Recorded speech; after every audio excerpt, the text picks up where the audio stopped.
Hello, this is Nick995. For this video, I'm going to be, again, this is going to be part 2 of me ranking the top 15 openings for PS3 games. Yeah, so again, it's based on my opinion. And for this video, I'm going to be doing, again, to save time, I'm doing this video in parts, so part 1, 2, 3. This is going to look at rankings 8 to 4. So I'll keep, I'll try to keep a track of that. So 8 to 4, and then for part 3 is gonna be the top 3 best opening, like, or opening missions or scenes. If you're watching this, like, subscribe, share the video, share it all over. Like, you guys know, pressing that subscribe or watermark down there. Like, if you're new, please. So here we go. Number 8 is gonna be God of War Ascension. No, 9 was Infamous 1. God of War Ascension starts out now. So Kratos is basically like this. It's basically like this. He's in chains by these minions of Ares. They're Furies, so they're like really powerful. They're like these 3 sisters or whatever, something like that. They're kind of like wizards, and there's one that's like this half crab, half human type model. So yeah, it's very cool in that I start so like he's in chains, and then chains, and then basically you as Kratos, you gotta you're basically powerless because you can't. There's no gameplay option to move around or to escape until a couple of minutes into the cutscene where she's one of the Furies there talking to you about something, like they're about to torture you, and then he actually makes a way. He fights his way out. So God of War demigod, being a demigod, he's many times stronger than a regular human. So demigod, like half god, half human. So he uses chains to his advantage, and then he basically leverages, like he kind of twists and turns the chains. So again, like the chains, they, like he finds a way to use the chains against the Furies or whatever. So that alone makes him able to escape. And then again, it's such a cool scene. Like he's, like you're basically powerless, and he finds a user like anything, like with like his strength, like he basically breaks through the restraints. So yeah, and then like you go through this city or whatever, but the city is gonna get wrecked because basically like there's this giant kind of mutated, like a huge titan, and as you know, titans, they're massive. Titans can be massive, 60-foot plus, and then this like you fight with this one mutated titan because the Furies mutated it, and then yeah, it's this huge ass boss battle. It's kind of like fighting kaiju, but like Kratos makes it look easy, and then after that there's a cutscene. But I really like the destruction, and you go like to different places. The God of War games does such a great job at that, like really showing you the destruction and the big scale battles. Number 7 is gonna be God of War 2, all the way down here. God of War 2, which is this one. Basically opens up now. Kratos, he's a God of War because spoilers. At the end of God of War 1, he killed Ares, so he took on the mantle of the God of War. So again, like he's a full-on god, like he has the full power like of a god or whatever. And then so he can basically grow like super big, like like he can grow like massive, like 50 feet plus, like massive. And then he starts with this battle, and then so basically now like you got Kratos because him being this ex-Sparta. He recruits his army. There's this huge fight like in the city, like this huge ancient Greek city, and then Kratos is basically going out, like he's kind of helping out like his army because him being the God of War, he can kind of dictate the outcome. Then he's fighting, like these other forces, and then all of a sudden there's this huge statue boss that he got to fight.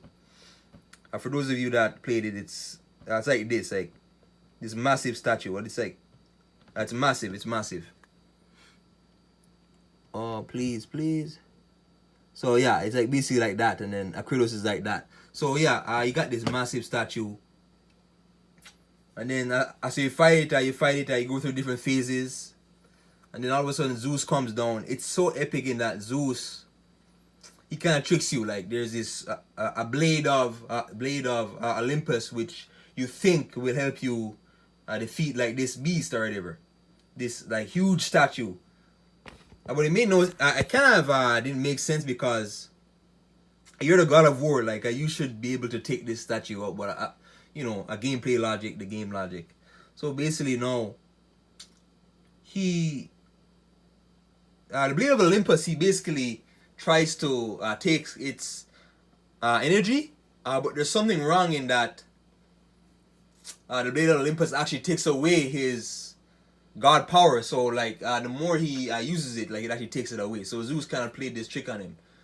Yeah, you know, I got this sword coming down like from the heavens. He picks it up, and then it actually takes away like his god of war powers, and that the gods of Olympus don't trust him. And then there's, in spoilers, you know, Zeus comes, betrays him, stabs him like in the stomach, and after that there's time travel involved. But I really like the, you know, like this is a sense of betrayal and his big scale. Like this is, for those of you who don't like, this is Kratos in his biggest, in his best form, like peak form, like his most powerful form, in my opinion.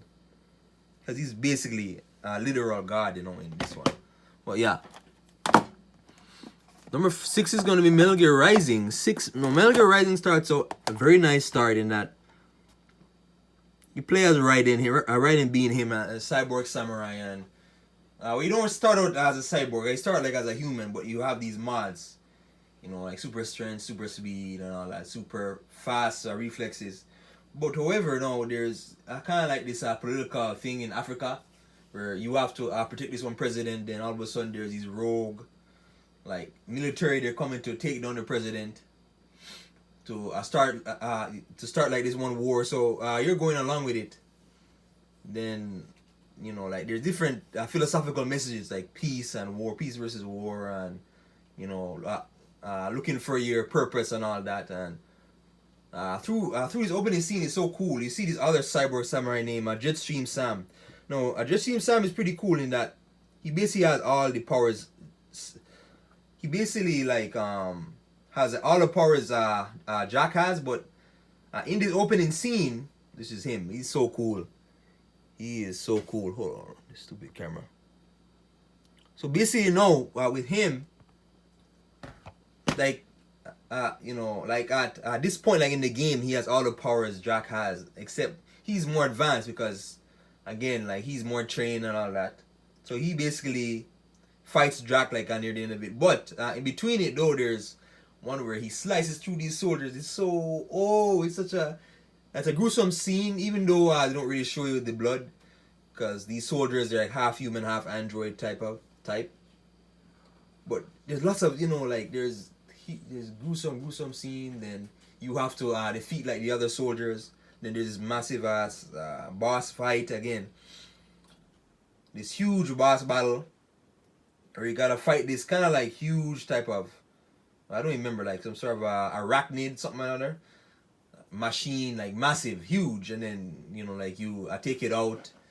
There's these, you know, tentacles coming after you that you gotta, or something like that. And then there's rockets. There's this cool scene where he cuts on, you know, like he slows on his precision of time to so slow to the point, or like super fast to the point where he can literally walk on rockets. So he's walking on these rockets. The rockets are coming on him, but he's running like up on the rocket. It's so epic. It's very epic. And then he destroys this a giant boss. And then there's 2 more cyborg samurais that you gotta fight. There's 2 cyborg samurais. Jetstream Sammy fights you, like epic fight, but you not being as advanced, like you get your ass beat, you know, badly. So again, and then after that, there's like a fast forward to like when Raiden, he becomes the cyborg samurai.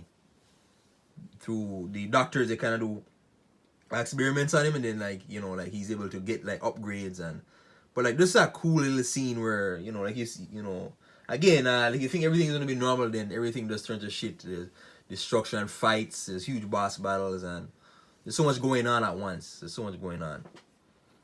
Yeah, Infamous 2, another, again, opens up like with another big boss battle.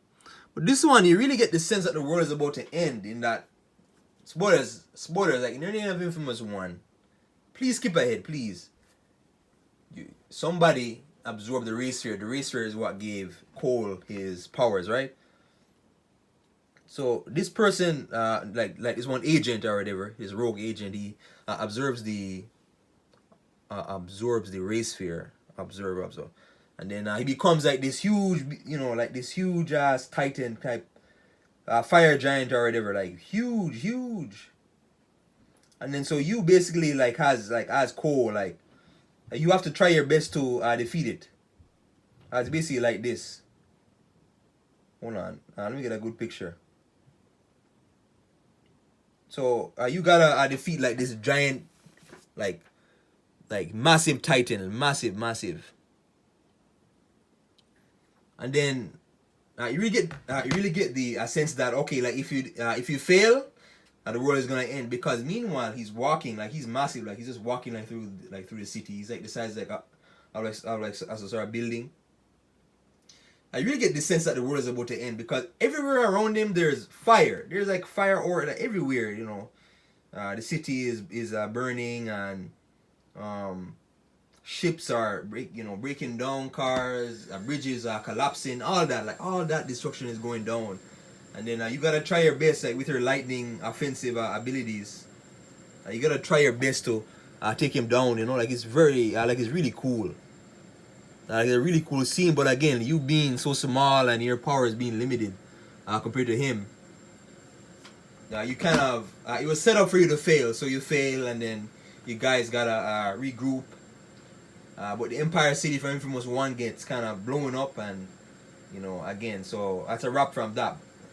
After that, but you guys gotta recruit and find out how the hell do you reverse engineer the race sphere to help stop the beast, because the beast he's tracking you. So you guys leave the first city and then to another city that looks like New Orleans, and there's a lot of mysteries. Like you really there's more mysteries behind the race sphere and all that. But really cool, like that end of world feeling, massive. Next one is going to be Prototype 2. Now, Prototype 2, last one for this video. I like Prototype. I like the start in that. Same idea kind of as a Metal Gear Rising, in that you think everything is going fine and as planned. Well, not as planned. You think everything is, like the virus, the Blacklight virus has been resurrected. But however, like you play as somebody new, James Heller. So the good guy in spoilers, the good guy in Prototype 1.